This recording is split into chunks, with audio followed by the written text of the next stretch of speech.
Whenever I talk about lumber in my videos, there is always a consistent theme in the comments, and that is that lumber quality today is terrible. And you may have gone to buy wood recently and only found boards that maybe look like this one, or boards that maybe look like this one. These boards are garbage, and nobody wants to pay good money for garbage materials. And so in this video, I'm going to explain why lumber is so terrible today, but more importantly, what you can do about it.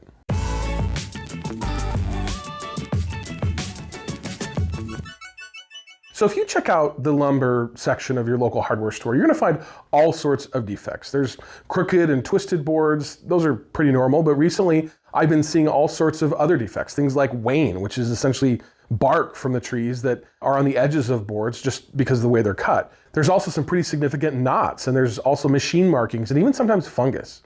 Now, some of these defects are not really a problem, like the machine markings, which generally comes from the equipment used at the mill to move around the boards, or maybe forklifts or things like that.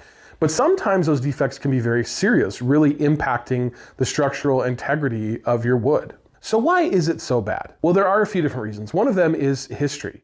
In fact, check out these pictures from the glory days of logging in the Pacific Northwest. It's kind of incredible. Back in those days, there were tons of giant trees like sequoias and thousand-year-old cedars, spruce, pine, and fir trees that were all hundreds of years old. These trees made exceptional lumber, and there were a few different reasons for that. Now, we all know about tree rings. We've all seen them. Every year, a new ring is added, but have you ever thought about why it looks the way that it does? Well, the tree's always growing and always adding material as it grows, but the reason that we can tell the difference between one year to the next is because of what is called early wood and late wood. Early wood, which is also sometimes called spring wood, represents the time of the year when the tree grows the fastest. Generally, there's more water and more sunlight in the spring, and this wood tends to be thicker, the tree ring, tends to be thicker, and also a little bit lighter. Then there is late wood, sometimes called summer wood.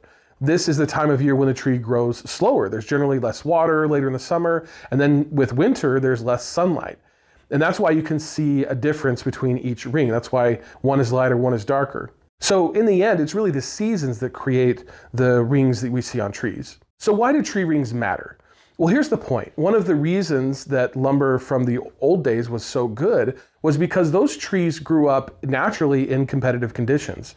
They had to strain for sunlight. Sometimes nutrients or water were more scarce, and so they grew more slowly. Their growth rings were closer together and more dense, and that made the wood stronger and more structurally stable. Most lumber today comes from trees grown on plantations, or second or third growth trees that were planted with perfect spacing so that each of the trees grows perfectly. Often those trees are also fertilized to help them grow faster. And while those fast-growing trees are good for the owners who can harvest them and sell them quickly, it has a negative impact on the quality of the lumber. Now here's the thing, there are very few old-growth forests left in the US. For years we lost millions of acres to loggers, those same loggers that I showed you earlier in the video. But conservation efforts in the past 40 to 50 years have saved some old-growth forests. But now we're contending with a new problem, and that is forest fires.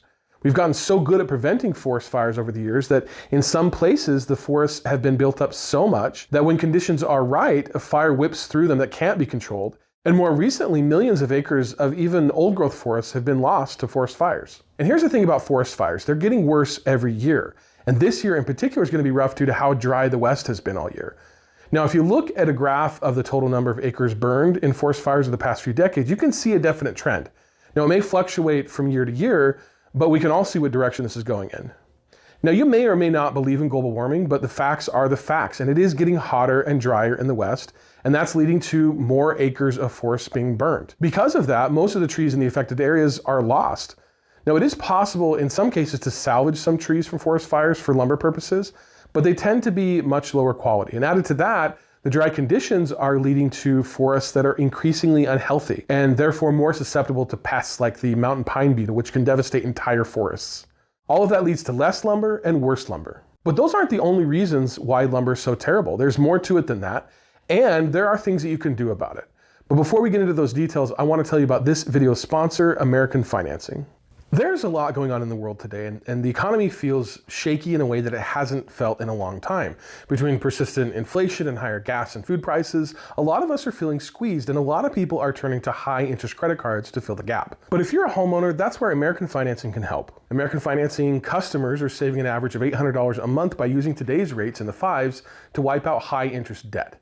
That's real money back in your pocket at a time when everything else is getting more expensive. With American Financing, there are no upfront fees, no pressure, and if you start today, you could delay 2 mortgage payments, giving you even more breathing room. They're also taking a different approach to the industry with salary-based mortgage consultants. These are people who are not paid on commission, so their job is to help you build a real plan for your future, not just upsell you. So if you're feeling the weight of this economy, give them a call at 866-890-9749. That's 866-890-9749 or americanfinancing.net/DIY with Dave. It costs nothing to call them and see what they can do for you. Now let's get back to the video. All right, so we all know lumber is terrible. We've already spent some time talking about the history and the way that many trees are now planted and being harvested that impacts lumber quality. But there's also been some new developments that may change the way that some of our forests are harvested.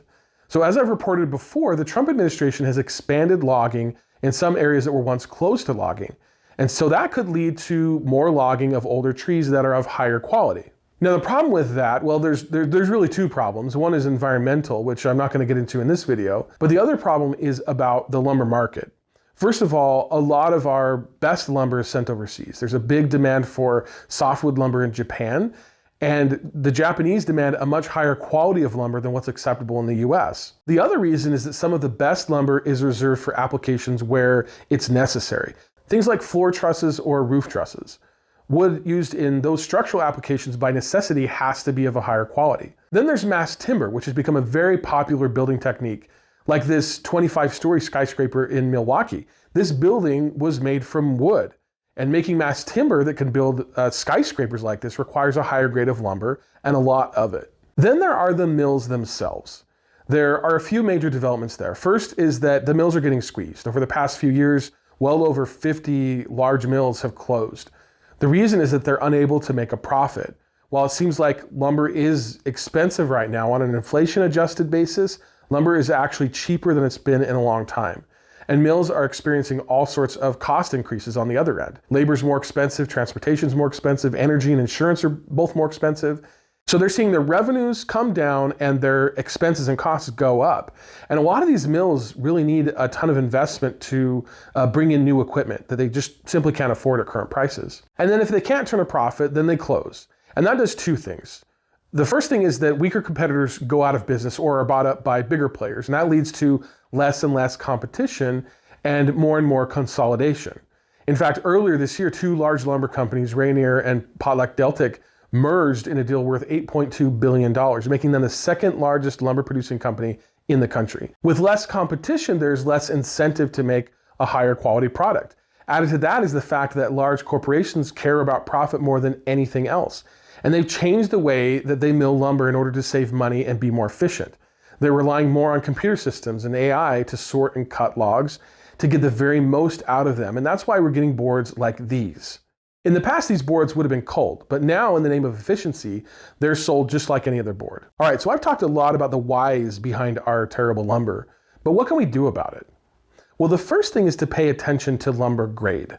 Now, I'm not going to go into all the details on how lumber is graded, but here's the gist. There are basically 4 grades of softwood lumber. The first is select structural. This is usually what's used for heavy beams and long spans. And then there's number 1. This is a high grade lumber good for joists and framing. And then there's number 2, which is going to have more defects. And then there's number 3, which is the worst. Most 2x4s at the hardware store are going to be number 2 or number 3. And that's why they're so terrible, because they're lower grade materials to begin with. In fact, it's quite literally the bottom of the barrel.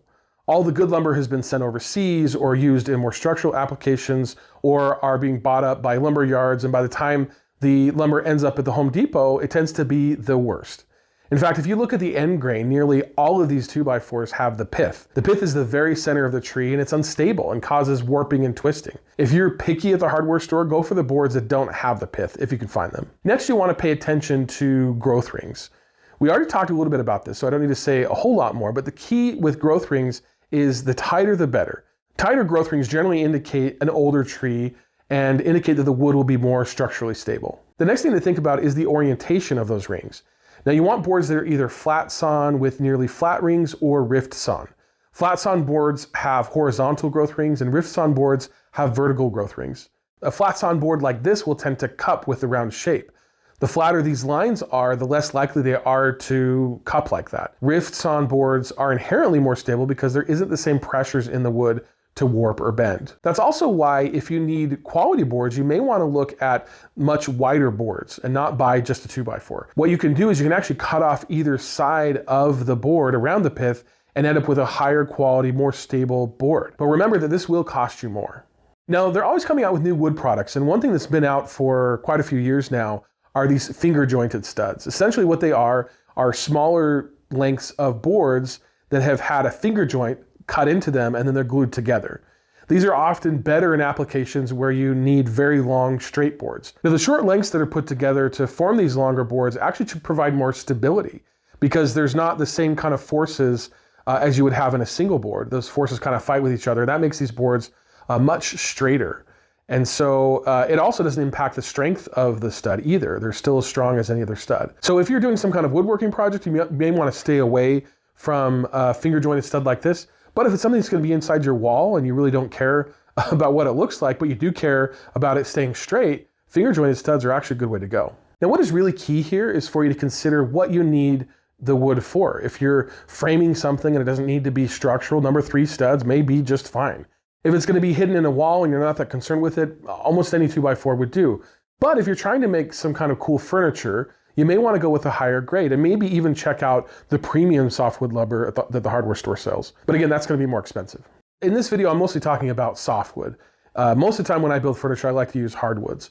But softwoods definitely have their place, especially if you're a beginning woodworker. It's great to use softwood to really kind of hone your skills and prep before you really spring to buy the hardwood stuff that's a lot more expensive. The next tip is that you should just avoid the Home Depot and other big box stores altogether.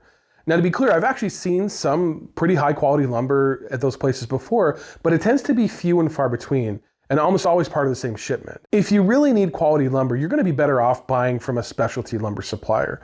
Although if you need a low volume, like a couple of boards, you may be stuck with a big box store anyway. Now one last thing to consider is moisture content. Now this isn't something that people think about a whole lot, but it is really important when you're doing woodworking. Now, any wood that you buy at the hardware store or most other places is going to be kiln dried. And what that means is that they put green lumber right after it's cut, into large heated buildings, and it allows them to dry out slowly, usually over a few weeks. And what that does is first it sterilizes the wood and kills any wood destroying insects or fungi. And second, it stabilizes the wood. Now, most framing lumber is dried to 19% moisture content, which is actually pretty high. Most furniture makers will tell you that what you need your wood to be at for furniture is about 6 to 9% moisture content, which is pretty low. The reason why that's important is because wood will move either as it absorbs more moisture or as it dries. And if you try to build something out of wood with a higher moisture content than the room you're going to put it in, then the wood's more likely to warp and to crack. I remember the first table I built, after a few months being in the house, it looked ridiculous. But that's one of the mistakes that we make as woodworkers and we learn from it. So again, if you build something with a higher moisture content, then it's more likely to warp and crack as it dries out. So what I do, if I can, is that I will buy my wood in advance and then let it sit in the garage for a while to dry out even more. Over time, it's going to release moisture and settle to a more reasonable or kind of equilibrium moisture content. Now the key here though is that you need to store them as flat as you can, and preferably put weight on top, so that'll help it dry out evenly without warping. Now to be clear, a lot of the moisture content in wood will depend upon the relative humidity and the temperature where you're storing it. And so that is definitely something to keep in mind. In fact, when I built a door from scratch, one of the things that I did was to store the wood that I was using to build the door in the room that the door was for, in order to let the wood acclimate to the humidity and temperature in the room, and then make it less likely that it would warp or change in the future, something that's very important for a project like a door. So if you buy lumber in advance and store your lumber, then it will make your woodworking projects more stable and just better all around. You can also use a nifty moisture meter like this one to tell you the moisture content of your wood so you can check up on it over time. All right, so that's it. I hope that this video was interesting for you. I hope that you learned something from it. If you did, be sure to share it with somebody else. Leave me a like, subscribe to my channel, and leave me a comment down below and tell me what you thought was most interesting. So maybe something you hadn't heard of before. Or if you have any other tips yourself, leave us one of those in the comments so we know. And I'll see you in the next one.